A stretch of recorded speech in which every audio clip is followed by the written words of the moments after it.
शुरू करें। सभी पत्रकार बंधुओं को नमस्कार। अडानी के भ्रष्टाचार को उजागर करने की सजा मुझे 6 महीने जेल के रूप में मिली। और आपको याद होगा कि देश की संसद में मैंने नारा लगाया था प्रधानमंत्री जी के सामने कि मोदी अडानी भाई भाई देश बेच के खाई मलाई। क्योंकि 18 महीने पहले हिंडनबर्ग की एक रिपोर्ट आई जिससे पूरा देश और पूरी दुनिया अचंभित रह गए। वो रिपोर्ट क्या कह रही थी? वो रिपोर्ट यह कह रही थी कि दुनिया के तमाम घोटालेबाजों को इकट्ठा करके भारत से मनी लॉन्ड्रिंग करके अडानी ने हजारों करोड़ रुपए मॉरिशस में फर्जी कंपनियां बना के चैन चुंग लिंग, नासिर अली, इन लोगों के माध्यम से फर्जी कंपनियां बना के हजारों करोड़ रुपए लगाया। और उन्हीं कंपनियों के जरिए गौतम अडानी का भाई विनोद अडानी भारत में शेयर बाजार को बढ़ाने के लिए, अपने कंपनियों के शेयर को बढ़ाने के लिए, अपने कंपनियों के शेयर को ओवर वैल्यू करने के लिए, यानी वास्तविक वैल्यू शेयर की उतनी नहीं है, उसमें फर्जी कंपनियां बना के विदेशों से पैसा लगाया गया और शेयर का दाम बढ़ाया गया। वास्तविक दाम शेयर का उतना नहीं है, लेकिन बाहर से फर्जी कंपनियां बना के विनोद अडानी के माध्यम से हजारों करोड़ रुपए हिंदुस्तान में अडानी की कंपनी में लगाया गया, उसके शेयर का दाम बढ़ाया गया। और जब हिंदुस्तान के छोटे निवेशक, आम आदमी, मिडिल क्लास के लोग उस शेयर को बढ़े दामों पे खरीदते हैं तो कुछ दिन बाद वो शेयर की वैल्यू जब घटती है तो उनका पैसा डूब जाता है। और याद रखिएगा, न्यू पेंशन स्कीम, देश के लाखों कर्मचारियों की पेंशन, एनपीएस, उसका पैसा भी शेयर मार्केट में लगता है। एलआईसी का पैसा भी शेयर मार्केट में लगता है। और अगर वहां यह घपला और घोटाला हो रहा है तो अडानी का पैसा नहीं डूब रहा है, इस देश के आम आदमी का पैसा डूब रहा है। यह सरल भाषा में हमें समझना चाहिए। यह अडानी का पैसा नहीं डूब रहा है, उसने तो भ्रष्टाचार कर रखा है। यह देश के लाखों करोड़ों लोगों का गाढ़ी कमाई का पैसा जो शेयर बाजार में वो लोग लगाते हैं, वो पैसा डूब रहा है। और कितना डूबा आप कल्पना कर सकते हैं? अगर मैं इस प्रेस कॉन्फ्रेंस में कहूं तो जीरो लगाते लगाते आप थक जाएंगे। जब हिंडनबर्ग की रिपोर्ट का खुलासा हुआ तो 8,50,000 करोड़ रुपए हिंदुस्तान के लोगों के डूब गए शेयर मार्केट में। 8,50,000 करोड़ रुपए। मैंने तब मांग की थी बहुत जोर शोर से कि जेपीसी बनाओ, जेपीसी बनाओ, पूरे मामले की जांच कराओ, सच्चाई तक जाओ। इस देश के लोगों का पैसा डूब रहा है। अडानी ने फर्जी कंपनियां विदेशों में बना के अपनी कंपनियों के शेयर बढ़ाए हैं, उसके दाम बढ़ाए हैं, पैसा गलत ढंग से लगाया गया। खुलेआम ये मनी लॉन्ड्रिंग का मामला है, भ्रष्टाचार का मामला है। एक आवाज नहीं सुनी गई मेरी। मोदी जी ने क्या किया? मोदी जी ने कहा इसको पकड़ के जेल में डालो। उठा के मुझे जेल में डाल दिया गया। 6 महीने में जेल में रहा। जुर्म यही था, मैं फिर दोहरा रहा हूं, वो नारा संसद में, मोदी अडानी भाई भाई देश बेच के खाई मलाई। और आज क्या खुलासा हुआ है? माननीय सर्वोच्च न्यायालय में जब यह मामला गया, माननीय सर्वोच्च न्यायालय ने कहा इस पूरे प्रकरण की जांच सेबी करेगा, सेबी इस पूरे प्रकरण की जांच करेगा। सेबी ने अपनी जांच शुरू की, सेबी ने अपनी रिपोर्ट दाखिल की और 2023 के मई महीने में जो रिपोर्ट सेबी ने सुप्रीम कोर्ट में दाखिल की वो बड़ी हास्यास्पद है। आप सुनेंगे तो आपको मजाक लगेगा। सेबी सुप्रीम कोर्ट में कह रहा है कि हम ऐसे जुड़े 13 मामलों की जांच कर रहे हैं और ये कर रहे हैं, वो कर रहे हैं, और बाद में कह रहे हैं हमें पता नहीं है कि कहां तक ये जांच जाएगी। ये एक दिशाहीन जांच है। हुजूर कुछ गड़बड़ी तो हुई है, लेकिन हम बता नहीं सकते गड़बड़ी किसने की है। क्या करिए सीबी सुप्रीम कोर्ट में, हुजूर कुछ गड़बड़ी तो हुई है, किसने गड़बड़ी की है, क्या गड़बड़ी की है, यह हम बता नहीं सकते, और यह जांच दिशाहीन है, अंतहीन है, किस ओर जाएगी, कब तक चलेगी, यह हमें पता नहीं। तो क्यों बोला सेबी ने? सेबी अध्यक्ष ने क्यों बोला ये? इसका खुलासा कल हिंडनबर्ग की नई रिपोर्ट में हुआ है। और वो क्या कहती है नई रिपोर्ट? कि सेबी की अध्यक्ष माधवीपुरी बुच और उनके पति धवल बुच ने लगभग $10 मिलियन उन्हीं फर्जी कंपनियों में लगाए हैं, उन्हीं फंड्स में लगाए हैं जिसकी इनको जांच करनी थी।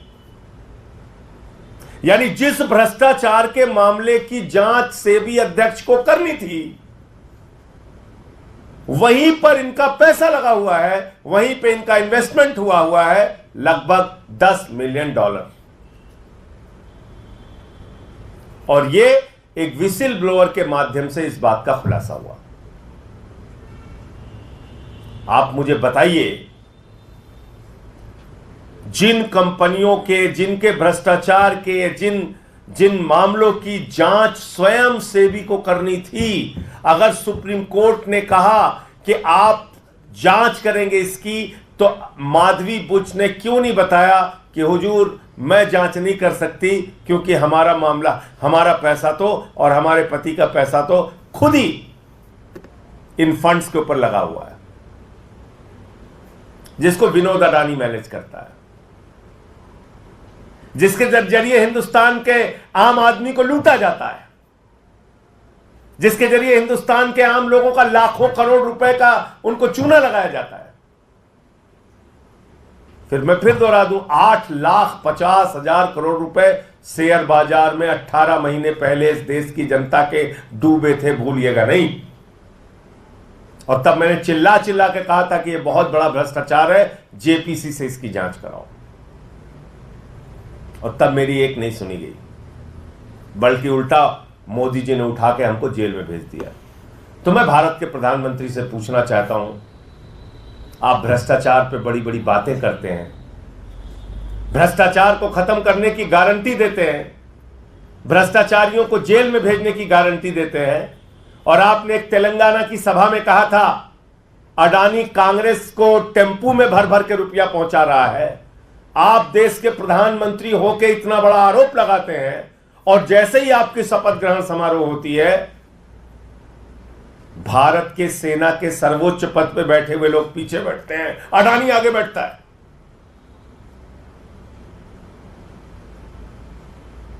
यह आपकी असलियत है प्रधानमंत्री जी। इसलिए अडानी का घोटाला यह अडानी का घोटाला नहीं है, यह भारत के प्रधानमंत्री नरेंद्र मोदी का घोटाला है, यह भारतीय जनता पार्टी का घोटाला है, जिसने पूरा देश अपने दोस्त के हवाले कर दिया। हिंदुस्तान के एयरपोर्ट की जमीन हिंदुस्तान के सारे, लगभग सारे एयरपोर्ट एक एक करके अडानी को दिए जा रहे हैं। रेल अडानी को, सेल अडानी को, कोयला की खदान अडानी को, गैस अडानी को, पानी अडानी को, बिजली अडानी को, सड़क अडानी को, सीपोर्ट अडानी को। सब कुछ आप एक व्यक्ति के नाम नीलाम करते जा रहे हैं। और आपने प्रभु श्री राम को भी नहीं बख्शा, भगवान श्री राम की नगरी को भी आपने नहीं बख्शा। जो जमीन भारतीय सेना के लिए आरक्षित थी, 13,000 एकड़ जमीन आपने उठा के अपने दोस्त अडानी को दे दिया। अयोध्या में, प्रभु श्री राम की नगरी में। आप ना राम के हैं, ना आम के हैं, ना किसी काम के हैं प्रधानमंत्री जी। आपका एक ही मकसद है, अपने दोस्त के नाम पूरे देश को नीलाम करना। और इसलिए अब ये जो मामला सामने आया है, सेबी अध्यक्ष की सारी जांच बेबुनियाद है, निराधार है, और अडानी के किसी भी मामले की जांच में दी गई, उसकी कही गई बात और रिपोर्ट का कोई मतलब नहीं है जो सुप्रीम कोर्ट में उन्होंने दाखिल किया है। माननीय सर्वोच्च न्यायालय को इसका संज्ञान लेना चाहिए, क्योंकि तथ्य छुपाए गए, सच्चाई छुपाई गई सुप्रीम कोर्ट से। सरकार ने झूठ बोला सुप्रीम कोर्ट में। अब नए खुलासे के बाद उसका संज्ञान लेना चाहिए, नंबर 1। और नंबर 2, ये सारे घोटाले, ये 8,50,000 करोड़ रुपए हिंदुस्तान के लोगों का जो डूबा है, इसके लिए कोई और नहीं, भारत के प्रधानमंत्री नरेंद्र मोदी जी जिम्मेदार हैं। जब तक वो पद पर रहेंगे, तब तक अडानी के मामलों की जांच नहीं हो सकती, अडानी के भ्रष्टाचार की जांच नहीं हो सकती। प्रधानमंत्री में जरा सी भी नैतिकता है तो उनको अपने पद से इस्तीफा दे देना चाहिए। उनको देश का प्रधानमंत्री बने रहने का हक नहीं है। प्रधानमंत्री इस्तीफा दे, जेपीसी बनाई जाए, तभी इसकी जांच हो सकती है। ज्वाइंट पार्लियामेंट्री कमेटी के माध्यम से इसकी जांच हो सकती है, जो हमारी पहले दिन से डिमांड रही है। तो नई रिपोर्ट में एक पहले तो बात आई थी, इनके एक श्रॉफ करके है, वो समधी है, सेबी के अधिकारी। दूसरा मामला आया, सेबी का अध्यक्ष खुद ही फंड में पैसे लगाए हुए। तो इसलिए मुझे इतनी बात कहनी थी कि ये कतई मत समझिएगा कि अडानी के घोटाले का इस देश के आम आदमी से कोई लेना देना नहीं है। इस देश के लोगों का लाखों करोड़ रुपए डूबा है, और उस भ्रष्टाचार में सीधे तौर पे भारत के प्रधानमंत्री नरेंद्र मोदी और उनका एक दोस्त जिसका नाम है गौतम अडानी, वो शामिल है। मुझे इतनी बात कहनी थी। आपका कोई प्रश्न हो तो आप पूछ सकते हैं। सर, सेबी चीफ ये कह रहे हैं कि जो आरोप मेरे ऊपर लगाए गए हैं, जो रिपोर्ट आया है, उनके कहने से क्या होता है? जो सामने आया है सच, वो तो गौतम अडानी भी कह रहा था हमने कुछ नहीं किया। देश के लोगों का 8.5 लाख करोड़ रुपए डूब गया। मॉरिशस में फर्जी सेल कंपनियां बनाई गई। गौतम अडानी ने अडानी कंपनियों के शेयर वैल्यू बढ़ाने के लिए वो शेयर खरीदे, उसमें पैसे लगाए, ओवर वैल्यू हो गई तो आम जो छोटे इन्वेस्टर हैं उन्होंने उसको खरीदा बड़े दामों पे, उनका पैसा डूबा। जब उसकी मार्केट वैल्यू कम हुई तो ये पूरा मामला है। उनके कहने से कुछ नहीं होता। अब पूरी सच्चाई सामने आ चुकी है।